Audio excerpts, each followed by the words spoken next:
Military log, 12 June 1944, 5:43 hours, altitude 19,000 feet, northern France, NEARLEHAVRE.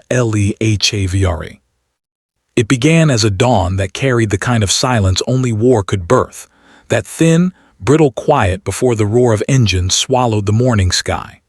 The clouds were low, smeared across the horizon like dirty gauze over a wound that refused to heal. Below, the remnants of the French countryside stretched toward the coast, smoke, rubble, and the twisted skeletons of farmhouses that had not survived the previous week's bombings. The log entry was simple, clinical, emotionless. 12 June 1944, Allied Reconnaissance Patrol outbound to Le Havre sector, low visibility, moderate flak, return ETA 7:15. But what unfolded in those skis would be anything but clinical. It would become the moment German Luftwaffe pilots, trained, disciplined, and certain of their superiority, looked up and saw something they could not comprehend. For in that dawn haze, when the Luftwaffe's seasoned eyes scanned the heavens for the usual silhouettes of B-17s or sluggish P-47 escorts, they instead witnessed lightning, twin-boomed, silver, and impossibly fast, ripping through the mist like something out of another world.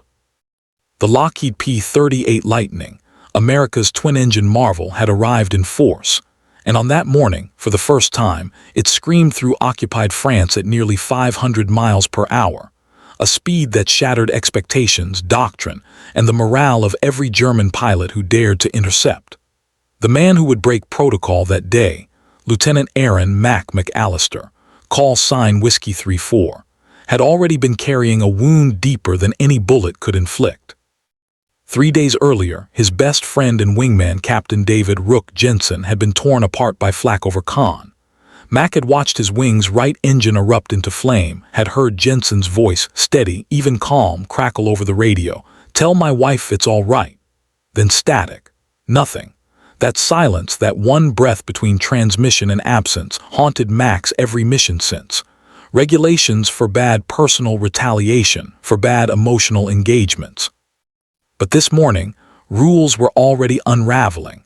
Mack's P-38 Lucky Ghost roared across the channel with a sound like tearing metal and vengeance barely contained in aluminum skin. The Lightning's twin Allison engines screamed in harmony, turbo superchargers glowing dull orange from the strain of the climb.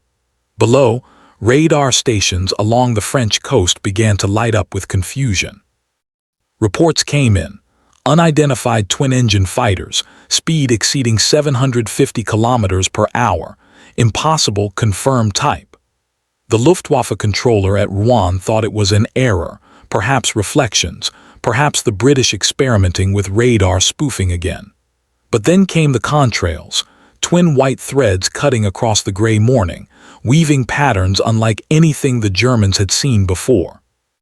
At 5:57 hours, a staffel of Focke-Wulf 190As from Jagdschwader 26, 21 aircraft strong, scrambled to intercept. Their leader, Oberleutnant Franz Kubler, veteran of 70 air victories, was confident. His FW-190A8 was a machine built for domination, rugged, fast, and deadly in a dive.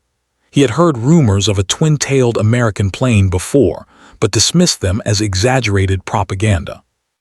"The Americans build bombers," he'd once told his men, "not fighters."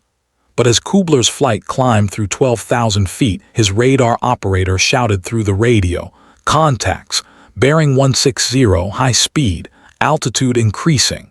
And then they saw them, silver ghosts shimmering against the morning sun, streaking eastward faster than anything Kubler had ever witnessed. At first he thought they were jets, maybe the new British meteors rumored to be in testing.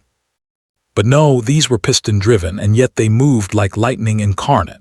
Mack's formation, 4 lightnings in tight V, cut through the air, condensation streaming from the wingtips. His voice crackled over the intercom. "All units, stay sharp. Radar shows bogies inbound, 20 plus 2 o'clock high." His second, Lieutenant Caldwell, replied with a grin you could hear in his voice. "Copy that, Ghost lead. Let's show 'em what 500 miles per hour looks like." The German pilots couldn't believe it. The P-38s were climbing away from them, not diving. Kubler pushed his throttle forward, redlining the BMW engine. The airframe shuddered, but he refused to lose altitude. "Attack run, close distance," he barked. But the Lightnings didn't wait. They broke formation and dropped into a dive so steep it looked suicidal. At those speeds, most aircraft would tear themselves apart. The P-38s, however, were different. Designed by Lockheed's young genius Kelly Johnson, they could dive faster than any German plane and recover without folding wings or exploding engines. At 475 mph, the air roared so loud that speech was useless. Only the tremor of the control stick and the beat of the heart kept time. Mack leveled out just above the cloud line, his eyes narrowing on the first wave of 190s. He should have called command for confirmation before engagement. That was regulation. Instead, he thumbed the radio and muttered, "For Rook." Then he pressed the trigger. The twin .50 caliber Brownings and a 20 cannon erupted in synchronized fury, tracers carving through the mist. The lead 190 disintegrated before Kubler even registered the attack, an explosion of fire and twisted aluminum that painted the clouds orange.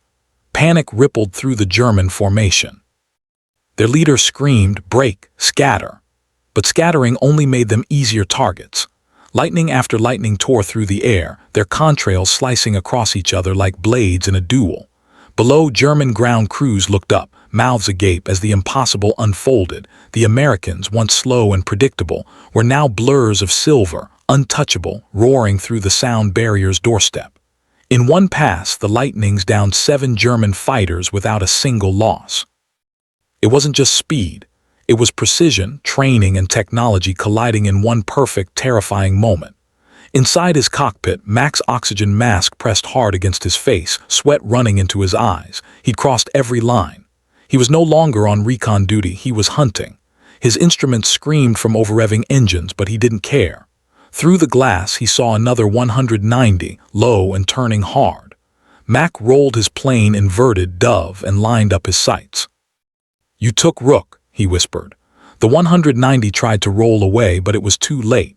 The Lightning's guns tore through its fuselage, and the German pilot ejected, his parachute opening just as his plane hit the fields below. Mack pulled up, engines howling, and leveled at 500 mph.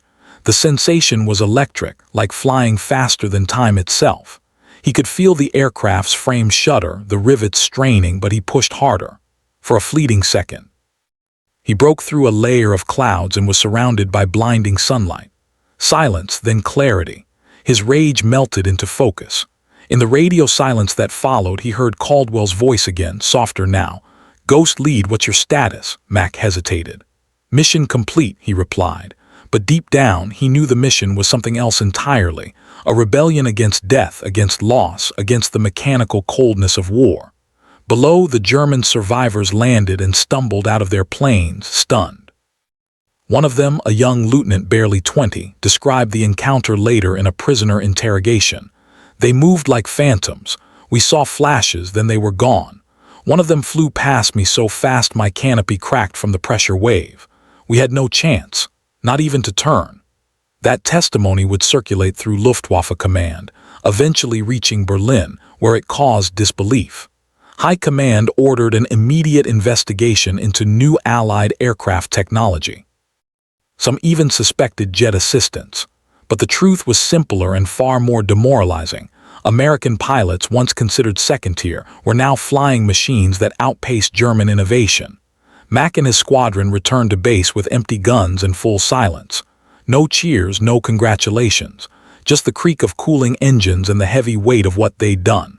The ground crew chief approached Mack, saw the scorch marks on the wingtips, and whistled. "You burned her near to death," he said. Mack only nodded. Later in his tent, he took out Rook's old flight patch, a Rook chess piece stitched in black thread, and pinned it to the map above his cot. No words, no ceremony, just a silent vow. In the logbook, the entry for that day remained brief. Enemy aircraft engaged, mission success, no losses. But buried in the margins in Mack's own handwriting was a single note, for Rook, for speed, for silence. The next morning, Allied command would issue a new directive authorizing P-38s for high-speed interception operations. a move that would tilt the balance of air combat for months.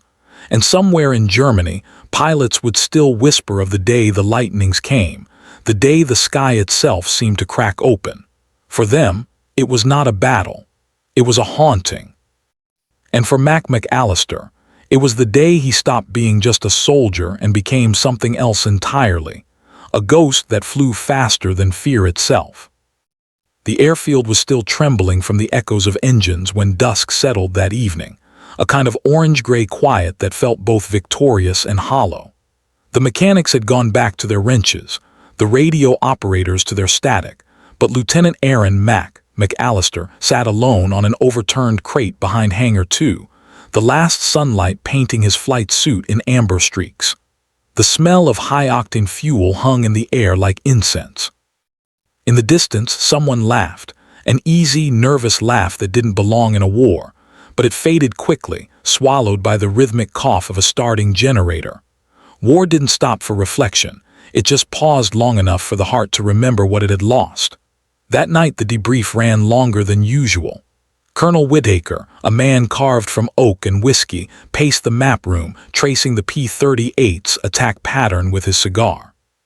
500 miles per hour, he muttered, disbelief mixing with pride. At that speed, you're a rumor before they even know you're there.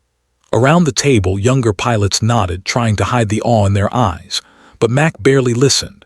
His gaze drifted over the plotting board, seeing not flight paths but the flash of Rook's burning wing, that final line of static across the radio. When the colonel dismissed them, Mack stayed behind, staring at the mission log. He reached for the pen, hesitated, then wrote in neat block letters beneath his call sign, "Operational success.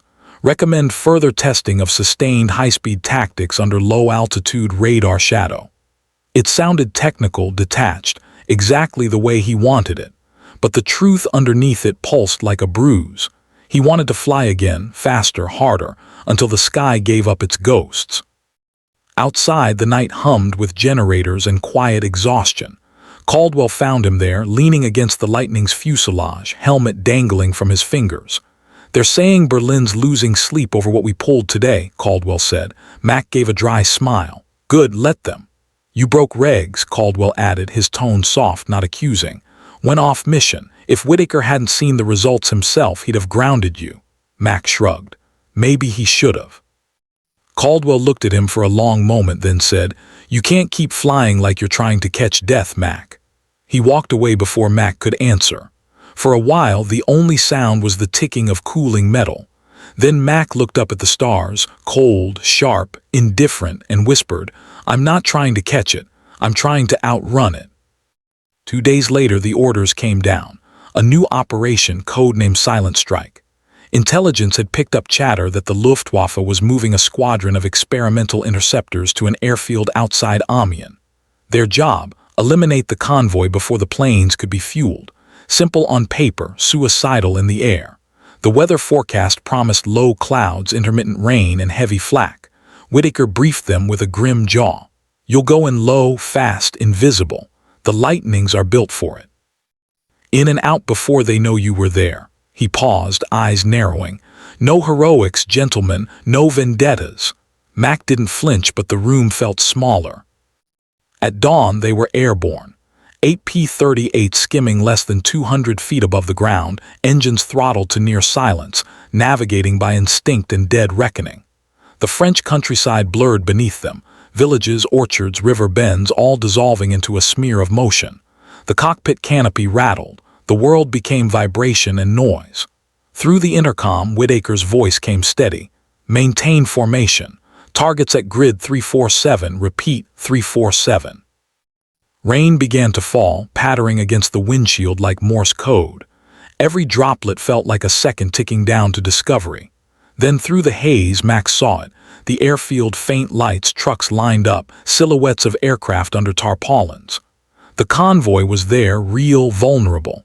He dipped his wing in signal. The others fanned out, 8 phantoms slicing through the mist. The first rocket streaked downward, hitting a fuel truck dead center. The explosion lifted the fog in a blooming sphere of fire. German sentries scattered, shouting, the alarm sirens wailing half a beat too late. The lightnings descended like predators, guns blazing, their tracers forming golden ladders through smoke. Mack's rounds tore across the runway, chewing through the fuselage of a transport plane. He banked left, the G-forces pinning him to the seat. In his peripheral vision, another lightning pulled a near-vertical climb, Caldwell, fearless as ever, then looped back into a dive that split a line of machine gun nests. In less than 5 minutes, the airfield was unrecognizable. Craters, burning wrecks, chaos. But then came the counterattack. From the north, 3 German Me-410s appeared, their twin engines glowing like red eyes. Heavy fighters fast, armed and angry. "Contact, 3 incoming, 10 o'clock high," shouted one of the wingmen. Mack's pulse spiked. He pulled up, throttle to the wall. The P-38 surged forward, engines screaming. The first 410 dove straight into the melee, cannons flashing. A lightning disintegrated under the hit, no shoot, no name, just gone. Mack gritted his teeth. Not again. He swung behind the 410, aligning the gun sight. The distance closed, 400 yards, 300, 200, then he fired. The 410 shuddered, black smoke trailing, spiraling earthward. The second German came in hard, trying to overshoot. Mack rolled inverted, dropped altitude, then snapped upright beneath him. He fired again. The canopy exploded, debris fluttered like paper in a storm. By the time the last enemy broke off, the airfield was nothing but flame and ruin. "All units disengage, repeat disengage," Whitaker ordered. Mack hesitated, looking down at the inferno below. Through the smoke he thought he saw movement, a single figure running, maybe trying to reach another plane. He should have turned away. Instead, he banked and dove one last time, guns chattering, the target vanishing in a flash of dust and fire. When he climbed back into the clouds, the radio was silent. No one said a word. That night, the intelligence photos confirmed total destruction of the target. The mission was labeled a success, another line in the endless ledger of victories and losses, but Mack couldn't sleep. He kept hearing the echo of that last dive, the final burst of fire. Was it vengeance, duty, or just habit? He didn't know anymore. The next morning, he found Caldwell sitting by the hangar door, cleaning a pistol he'd probably never use. "You're not the same, Mack," he said quietly. "None of us are," Mack answered. "That's the price." Caldwell looked at him, eyes tired. "Then maybe it's too high." As the summer stretched on, the legend of the lightning spread. German intelligence reports called them Himmelsgeister, sky ghosts. Pilots whispered that the Americans had found a way to bend air itself. Civilians claimed to hear the roar hours before the planes appeared, as if the sound raced ahead of the metal. The truth was simpler. Human will fused with technology at its breaking point. And every time Mack took off, he carried that line further. He began flying alone on weather runs, ignoring orders, pushing the engines past safe limits, chasing the horizon like it was the edge of absolution. Then came the day everything changed. 29 July 1944. Dawn again, pale and merciless. The squadron was ordered to escort B-17s over Rouen, routine on paper. But German radar had learned, adapted. They sent up everything, 109s, 190s, flak curtains so dense the sky looked alive with metal. Halfway through the run, Mack's right engine took a hit. Warning lights flared, the propeller stuttered. He could have turned back. He didn't. He leveled off at 18,000 feet, limping, staying with the bombers. Caldwell's voice came through the static, shouting for him to break away. Mack ignored it. Then came the sound, a shriek, the kind that only metal makes when it's dying. The second engine coughed once, twice, then quit. The lightning became a glider, silent and heavy. Below him, France sprawled in chaos, smoke columns rising like dark fingers. Mack flipped the emergency fuel switch, nothing. The altimeter wound down. For a moment there was peace. No radio, no gunfire, just the whisper of air over the wings. He thought of Rook, of Caldwell, of every nameless field they'd flown over. Maybe this was how it ended, not in fire, but in silence. Then through the haze he spotted an open field, narrow but clear. He guided the lightning down, fighting the stall. The landing was brutal, a crash more than a landing, but he lived. When he crawled out, the plane was bleeding fuel, nose buried in mud. He tore off his helmet, breathing the thick scent of earth and survival. Local resistance fighters found him before the Germans did. They hid him in a barn, patched his wounds, fed him bread and cider. One of them, a young woman named Elise, asked through broken English, "Why you come back? You could leave war behind." He looked at her, unable to answer. Maybe he'd never had a choice. Weeks passed before Allied lines reached them. When they did, Mack was thinner, quieter, but alive. Caldwell was waiting at the recovery camp, grin lopsided. "Took you long enough," he said. Mack just smiled faintly. After the war, Mack McAllister would disappear from the record. Some said he tested jets in the Pacific, others that he never flew again. But among the few who knew him, one story lingered, that sometimes on quiet dawns over Europe, radar would pick up a lone twin-boom silhouette moving faster than any propeller plane should. A ghost of polished aluminum still chasing the horizon. And those who heard it swore the sound was different, not a roar, but a whisper, like a promise kept in the wind. Months passed and Europe changed its colors. The smoke thinned, the rivers ran clearer, but the sky, that was something no treaty could clean. It carried ghosts, echoes of engines, and the memory of men who refused to be forgotten. The war was ending, at least on paper. But for those who had lived inside the roar of metal and adrenaline, peace felt like a sound that didn't belong. Mack McAllister had returned to England with a body intact and a spirit stitched together by habit alone. They awarded him medals, a Distinguished Flying Cross, 2 silver stars, but he didn't attend the ceremony. The citations described valor, precision, composure. None of them mentioned grief or the way his hand still trembled when the wind caught the hangar doors just right. In the hangar, his Lightning sat stripped of its weapons, the dull shine of its wings dulled by disuse. The crew had painted the words "Lucky Ghost" in fresh silver across its nose again, though it no longer flew. Mack stood beside it every morning at sunrise, as if expecting it to speak. There were rumors of pilots saying Command wanted him to train the next generation for jet interceptors, that his name had been floated for a test program in Nevada. He didn't confirm or deny anything. He just watched the sky, as though measuring how much of himself he'd left up there. Caldwell stayed for a while too, restless in his own way. They drink in silence at night, the conversation always orbiting around the same invisible gravity, the one man they'd both lost. "Do you ever think he's still up there?" Caldwell asked once, his voice low. Mack tilted his head back, studying the stars. "If he is," he said, "he's faster than ever." By winter, the squadron was disbanded. Planes were sold for scrap, hangars emptied, maps folded away like secrets no one wanted to revisit. Mack didn't say goodbye. One night he left the base quietly, took the old P-38 manual, and disappeared into a world that was suddenly too quiet. Years blurred together. The war became history, and history became myth. But somewhere in the late 1940s, test pilots at Edwards Air Force Base began reporting something strange. Unidentified radar contacts packing them during high-speed runs. Always the same, twin-boom silhouette, moving faster than any piston aircraft could, then vanishing. They joked about it, called it the Lightning Phantom. But for one man, a young flight engineer named Captain Royce, the story wasn't funny. He, grown up on tailies of the old European theater, of P-38s that outran death. When he transferred to Lockheed's experimental division, he stumbled upon a dusty file in an archive labeled McAllister, declassified 1947. Inside was a single photo, black and white, grainy but unmistakable. A man standing beside a Lightning, one engine cowling open, a cigarette hanging from his lips, eyes that looked like they'd seen too much sky. Scribbled on the back, "Last test run, Mojave, 1946. No other record existed. The file ended there.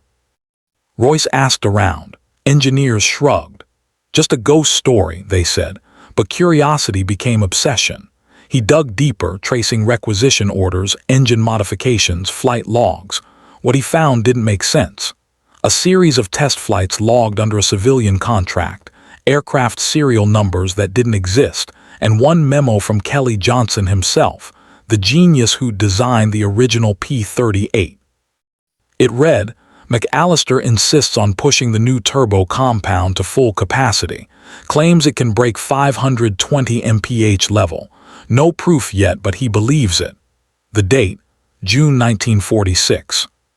One evening, Royce sat alone in the Lockheed cafeteria, staring at that memo. He tried to imagine what it must have been like, a man haunted by war, chasing one last horizon. He didn't know it yet, but that thought would stay with him for years. In 1952, when Royce joined the test team for the F-104 Starfighter, he carried that memo in his flight suit pocket. During one early test, the Starfighter broke through Mach 1. The moment it did, Royce swore he saw something flash ahead, a glint of silver, twin-boomed, slicing through the high blue like an echo. For an instant, the radar showed two blips instead of one. Then nothing. The technicians chalked it up to interference. But when Royce landed, he whispered almost to himself, he made it. Back across the Atlantic, the fields where Mack had once crash-landed were quiet again. French farmers plowed over old craters, children found shell casings and used them as toys. Time erased scars but not stories. One evening, decades later, a documentary crew arrived in Normandy, filming an episode on the P-38 Lightning. Among the locals, they found an elderly woman who remembered hiding an American pilot in her barn. Her name was Elise. Her memory was sharp. He was tired, she said softly to the camera, but his eyes, they were still flying. When the interviewer asked what became of him, she smiled faintly. He left one morning before sunrise, said he needed to find where the sky ended. He didn't come back. The camera lingered on her as the wind moved through the apple trees behind her, carrying the faint hum of a distant engine that no one could quite locate. The director thought it was interference. The sound engineer replayed the audio later. Beneath her voice, clear as breath, came a low, rising whine, a harmonic resonance exactly matching the frequency of twin Allison V1710 engines at high altitude. No one could explain it. When the documentary aired in 1983, aviation veterans wrote in claiming to have heard or seen similar things. Letters poured in from across Europe and America. I saw the twin tail in '49 over Arizona. Heard it once near Le Havre in 1961. My father used to point to the sky and say, "That's McAllister still flying." It became folklore, the ghost lightning. Historians dismissed it as nostalgia, the collective longing of a generation that refused to let go. But the radar logs told a quieter, stranger story. Even into the 1970s, Air Defense Command occasionally recorded untracked objects moving at 480–500 mph at altitudes between 18,000 and 22,000 feet, speeds impossible for any piston plane still in service. Somewhere in those reports was the outline of something more than metal, more than myth. It was the persistence of a man who had once defied orders, grief, and the limits of the sky. A man who had looked at death, shrugged, and flown faster. In the final sequence of that documentary, the narrator's voice, heavy with the cadence of truth and reverence, said, "History records battles, victories, losses, but what it rarely captures are the moments in between, the moments when a pilot becomes more than a soldier, when a machine becomes a heartbeat." On June 12, 1944, the world witnessed speed beyond understanding. For the men who flew that day, it wasn't technology that defined them. It was courage and the refusal to surrender to fear. And somewhere beyond the edge of radar, perhaps that courage still flies, twin tails glinting in the sun, cutting through clouds at 500 miles per hour. As the credits rolled, the camera panned over an empty sky, just a few contrails drifting apart, dissolving into blue. But if you listened closely, under the strings of the score, there it was again, a faint echo of engines, distant yet near, a sound that never quite died. Because some ghosts don't haunt the earth, they haunt the air. Every war leaves one sound behind. For some, it's the crack of rifles. For others, the whistle of falling bombs. But for those who lived through 1944, it was the twin howl of a P-38 Lightning tearing through cloud and memory. It wasn't just speed, it was defiance, grief turned into motion, the refusal to yield. Mack McAllister had carried that defiance until it consumed him, until the only place left to escape the ghosts was to join them in the sky. The historians close the books with facts. They write that he was brave, reckless, brilliant. They measure his achievements in miles per hour, sorties, confirmed kills. But those who understand, the few who have flown fast enough to feel the sky bend, know better. They know that what McAllister found that morning wasn't the edge of the atmosphere or the limits of the machine. It was something smaller, quieter, peace, fleeting as vapor, waiting just beyond the reach of fear. On the 60th anniversary of his final flight, a formation of modern F-22 Raptors flew over the Mojave at sunrise. The lead pilot, a woman who'd grown up hearing her grandfather's stories about the ghost and the lightning, requested permission to climb to 22,000 feet, the same altitude recorded in his last transmission. The control tower granted it. As she leveled out, her radar pinged once. A phantom contact, right off her port side, moving parallel. She looked, and for a heartbeat, there it was, a glimmer of silver twin tails cutting through the rising sun. She blinked, and it was gone. Her co-pilot asked what she'd seen. She said nothing. But when they landed, she opened her logbook and wrote the same words Mack had written decades before: mission complete. That night the desert was still. The wind traced old runways long reclaimed by sand, and for a moment, brief, weightless, the sound returned. A distant hum growing, then fading eastward like the memory of a heartbeat. The last flight of Lucky Ghost, still chasing the horizon, 500 miles per hour and climbing, forever just ahead of the dawn.